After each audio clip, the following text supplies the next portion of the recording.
তোমরা এই বৃষ্টির ভেতরে এভাবে না ভিজে কারো বাড়িতে উঠছো না কেন? কে কে কথা বললো? আমি গো আমি ব্যাগ না। ঝিলপাড় একটি ছোট্ট গ্রাম। সেই গ্রামে বাস করত ভজা ও তার পরিবার। পেট চালাতে ভজা বিভিন্ন সময়ে বিভিন্ন ধরনের কাজ করত।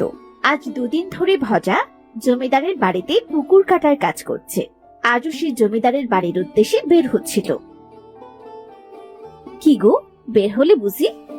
হ্যাঁ বউ, সবাই মনে হয় বেরিয়ে পড়েছে গো। দেরি হলে জমিদার মশাই খুব রাগ করবেন। বলছিলাম ফেরার পথে যদি তরকারি আনতে তবে খুব ভালো হতো। আজ দুদিন তো এটা ওটা দিয়ে চালিয়ে দিচ্ছি। বউ, দুদিন তো জমিদার মশাই কোনো টাকাই দেয়নি, তাই একটু কষ্ট হয়েছে। আজ বলেছিল টাকা দেবে, টাকা দিলেই তরি তরকারি কিনে আনবো, বুঝলে? ভজা তার কাজের উদ্দেশ্যে বের হলো। কাজ শেষে ভজা বাজারে গিয়ে তরকারি ও সাথে বড় দেখে একটা মাছ কিনে বাড়ি ফিরছিল। কি গো ভজা, এত বড় মাছ? বাড়িতে কোনো মেহমান এসেছে নাকি গো? না গো ভাই, কদিন ধরে বাড়িতে কোনো মাছ তরকারি নেই। আমার মেয়েটাও কিছু খেতে চায় না। মেয়েটা মাছ খুব পছন্দ করে তো, এর জন্যই মাছটা নিয়ে যাচ্ছি গো। বেশ ভালো তো। আসলে ভাই, তোমাকে দেখে অনেক কিছু শেখার আছে গো। কত অভাবের সংসার তোমার, তবুও তুমি বউ বাচ্চা নিয়ে কত সুখে আছো গো। কত সুখ! সবই সৃষ্টিকর্তার ইচ্ছে। আচ্ছা ভাই, তাহলে আজ আমি আসি, কেমন? ভজা মাছটি নিয়ে খুশি মনে বাড়ি ফিরে এলো। বউ, ও বউ, মিষ্টিমা, মিষ্টিমা, মারে দেখ তোর জন্য কি এনেছি, বাইরে বেরিয়ে আয়। বাবা বাবা এত বড় মাছ এনেছো? মা দেখে যাও, আমার বাবা কত বড় মাছ এনেছে। কি মজা কি মজা, মিষ্টি খাবে বড় মাছ ভাজা। পাগলি মেয়ে একটা। এ কি, তুমি এত বড় মাছ আনলে যে? কিছু টাকা তো জমাতে পারতে নাকি? টাকা জমি আর কি করব বউ, দেখছো না মেয়েটা বড় মাছ দেখে কত খুশি। এই খুশিটা আমার জমানো টাকার থেকে অনেক বড়। তুমিও না পারো বটে। যাও তো এবার, যাও মাছটি সুন্দর করে কেটে কুটে ভেজে রান্না করো। আজ আমরা সবাই একসাথে বসে খাবো। মিষ্টি, যা তো, ঘর থেকে কাটনিটা নিয়ে আয় যা। যাচ্ছি মা, এক্ষুনি যাচ্ছি। কি মজা কি মজা, আজ সবাই একসাথে বসে খাবো গরম ভাত আর মাছ ভাজা। সেদিন রান্না শেষে তারা সবাই একসাথে খেতে বসলো। হগু, আর কিছুদিন পর থেকেই তো বৃষ্টি শুরু হবে।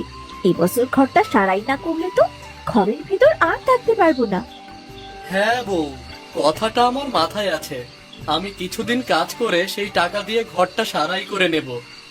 গত বছরও বৃষ্টির দিনে কিন্তু আমাদের অনেক কষ্ট হয়েছিল বাবা, তবু ঘরে দু এক ফোঁটা জল পড়তো বলে থাকতে পেরেছি।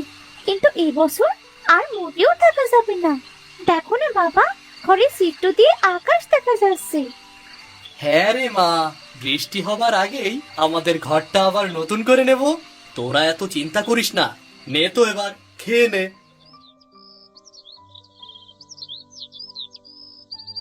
পরদিন থেকে ভজা খুব অসুস্থ হয়ে পড়ল। বেশ কিছুদিন ধরে সে অসুস্থ অবস্থায় বিছানায় পড়ে থাকলো।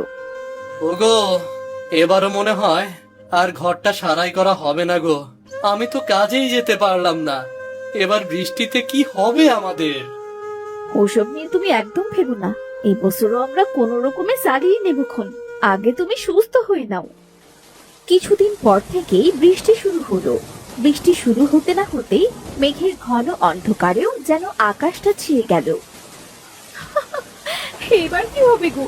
বৃষ্টি তো বাড়তেই আছে। মেয়েটাকে নিয়ে ঘরের ভিতর থাকবো কি করে?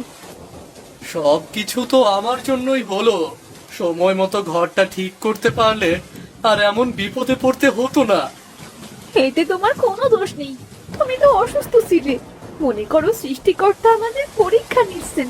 এই বৃষ্টির ভেতর মেয়েটার যদি একটা ব্যবস্থা করতে পারতাম। তোমাদের আমায় নিয়ে ভাবতে হবে না। মা দেখো, বাবার গায়ে পানি পড়ছে। বাবার গায়ে কিছু দাও মা, এমনিতেই তো বাবা অসুস্থ। বৃষ্টির জল গায়ে লাগলে তো বাবা আরো অসুস্থ হয়ে যাবে। আমাকে নিয়ে তোর এত ভাবতে হবে না মা, আমি তো এমনিতেই সুস্থ হয়ে গেছি। মারে, তুই যেন ভালো থাকিস। সেদিন বৃষ্টিতে সারা রাত তারা বসে কাটালো। এইভাবে টানা 2 দিন বৃষ্টি পড়তে লাগলো। তারা সবাই অনাহারে দিন কাটাতে লাগলো। মিষ্টি খিদে খুব কষ্ট পেতে লাগলো, কিন্তু সে তার বাবা মাকে কিছুই জানালো না। ওগো, ঘরের ভিতরে তো পানি উঠতে শুরু করেছে, ঘরে তো কোনো খাবারও নেই। এই বৃষ্টিতে মেয়েটাকে নিয়ে যাবো কোথায়? আমরা না হয় 2 দিন না খেয়ে থাকলাম, কিন্তু মেয়েটা। বউ, তুমি চিন্তা করো না, আমি আশেপাশের কোনো বাড়িতে গিয়ে দেখছি কারো বাড়িতে কোনো খাবার পাওয়া যায় কিনা। না বাবা, এই বৃষ্টিতে তোমায় বাইরে যেতে হবে না। আমার একটুও খেতে পাইনি বাবা। ভজা মেয়ের দিকে অসহায় দৃষ্টিতে তাকিয়ে বাইরে বেরিয়ে পড়ল।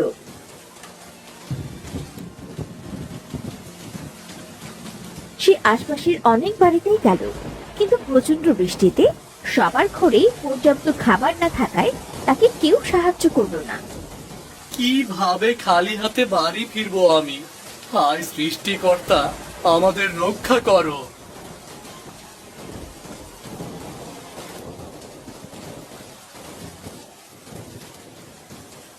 ওগো, কারো কাছে কোনো খাবার পেলে? না গো, সবার বাড়িতে টানাটানি অবস্থা, কেউ সাহায্য করলো না। জানি না এই বৃষ্টি কবে থামবে। কোনো বছরই তো বৃষ্টি এভাবে পড়ে না, কিন্তু এবছর কি হলো এর? থামাথামির তো কোনো নামই নেই।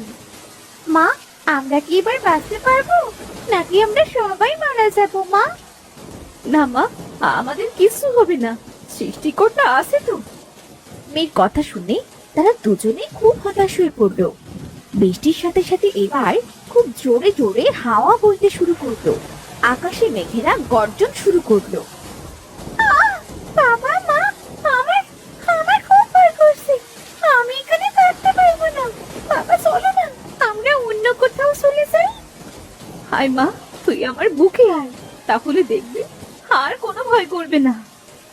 প্রচন্ড জোরে হাওয়া বইতে শুরু করলো। ভজার ঘরে চাল উড়ে গেল। বউ, আমাদের জন্য এই ঘরে থাকার মোটেও নিরাপদ নয়। চলো, আমরা ওই গাছের নিচে গিয়ে দাঁড়াই। এই ঝড় বৃষ্টিতে তেমন কোনো মানুষই কি নেই সে আমাদের সাহায্য করবে? সবাই তো সবার ঘরে বেশ আছে, কিন্তু আমি আমার মেয়েটিকে নিয়ে। মা চলো না, এই ঘরে থেকে একদম বেঁচে গেছি মা।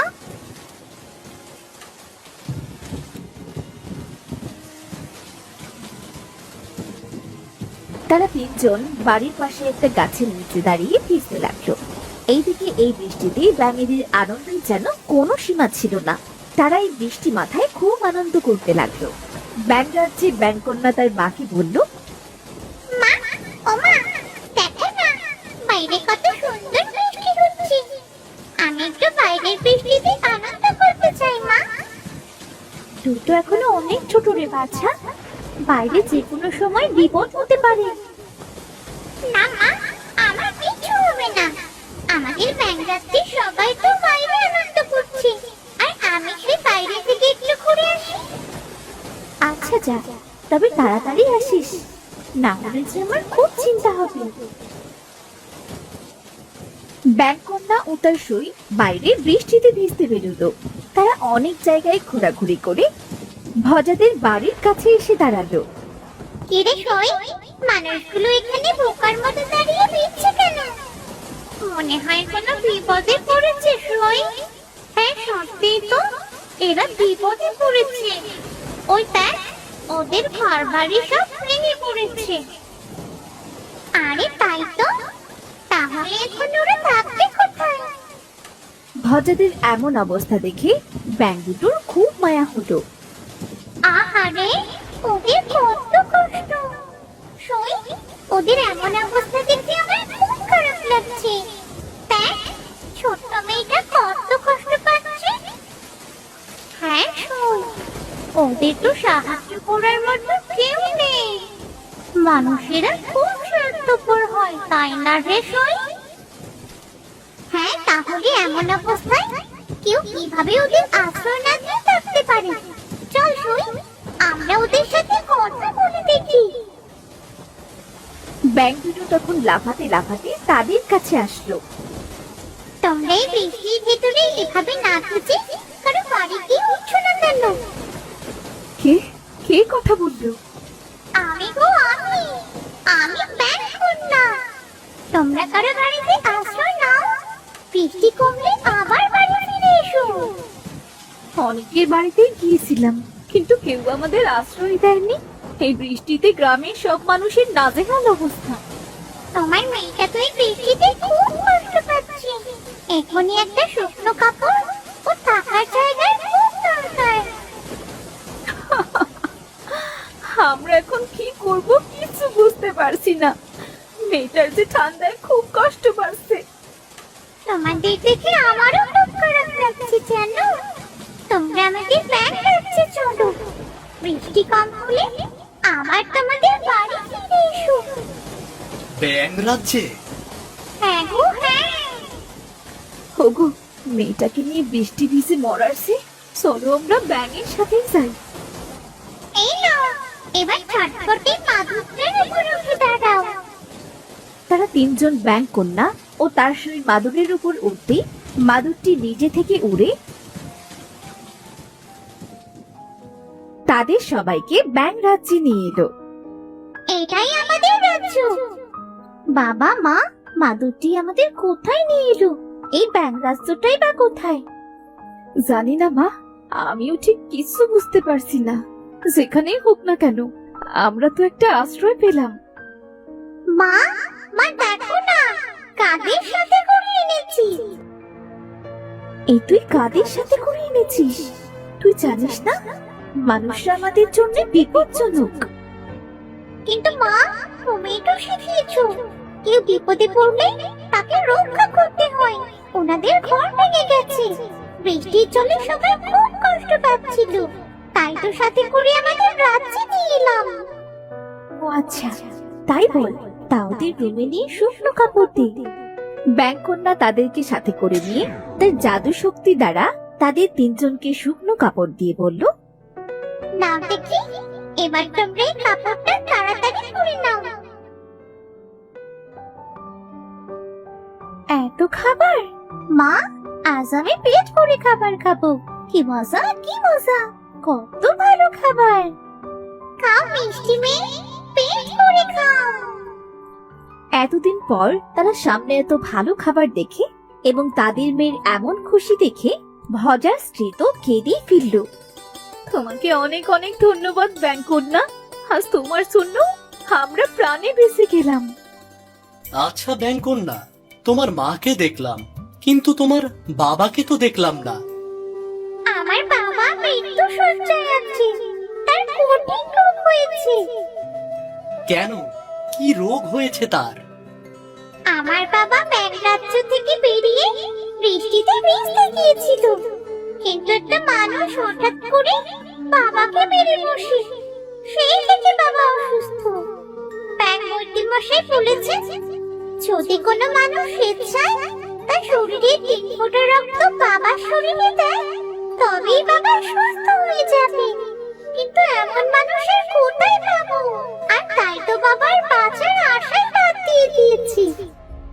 কি বলছোটা কি? 3 ফোঁটা রক্তের জন্য তোমার বাবা মারা যাবে? ব্যাঙ কন্যা, আমি দেব তোমার বাবাকে রক্ত। না না মা, আমি বেঁচে থাকতে তুই কেন দিবি? রক্ত আমি দেব। না বাবা, আমি যখন আগে বলেছি আমি রক্ত দেব, তো আমি দেব। সত্যি, আজ আমি খুব খুশি। সত্যি তোমরা রক্ত দেবে? হ্যাঁ গো ব্যাঙ কন্যা, আমরা রক্ত দেব তোমার বাবাকে। তোমার বাবা আবার সুস্থ হয়ে যাবে। ব্যাঙ কন্যা গিয়ে তার মাকে কথাটি জানালো। ব্যাঙ কন্যা মিষ্টি ও তার বাবা মাকে সাথে নিয়ে ব্যাঙ কন্যার বাবার কাছে গেল। ব্যাঙ রাজ্যের সমস্ত ব্যাঙ সেখানে হাজির হলো। মিষ্টি তার হাত কেটে 3 ফোঁটা রক্ত ব্যাঙ কন্যার বাবার শরীরে দিতেই সে চোখ মেলে তাকালো। সত্যি মিষ্টি মেয়ে, তোমার অনেক ধন্যবাদ। তোমার জন্য আজ আমার বাবা নতুন জীবন পেল। তোমাদের ধন্যবাদ দিয়ে আমি ছোট করব না। আজ আমি সত্যি লজ্জিত, কারণ তোমাদের মানুষদের আমি খারাপ ভাবতাম। আজ আমি নিশ্চিত হলাম মানুষেরা সবাই একরকম না। তোমরাও তো খুব ভালো, আমাদের কত আদর যত্ন করলে। তোমাদের জন্যই তো আমরা নতুন জীবন পেয়েছি। কন্যা, এবার তুমি ওদের বাড়ি পৌঁছে দিয়ে এসো। আর উপহার স্বরূপ এই বৃষ্টির দিনে ওদের ভাঙা বাড়ির জায়গাটা আমাদের ব্যাঙের ছাতার বাসা বানিয়ে দিয়ে এসো।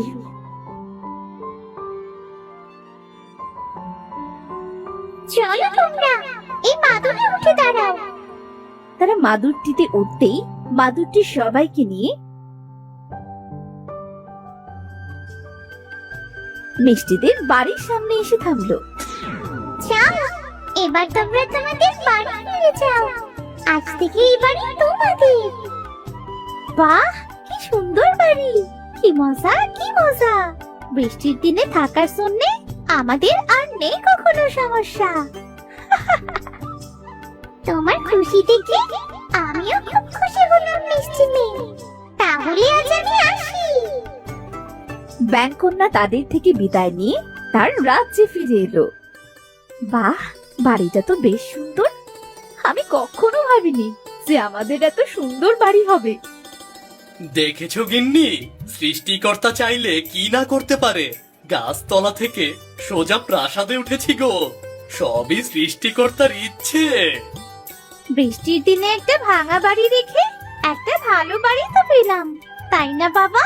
ব্যাঙগুলো সত্যি খুব দয়ালু। এর দুদিন পর থেকে বৃষ্টি বন্ধ হয়ে গেল। ভজাও আগের মতো কাজ শুরু করতে লাগলো এবং ভজা তার পরিবার নিয়ে সুখে শান্তিতে দিন কাটাতে লাগলো।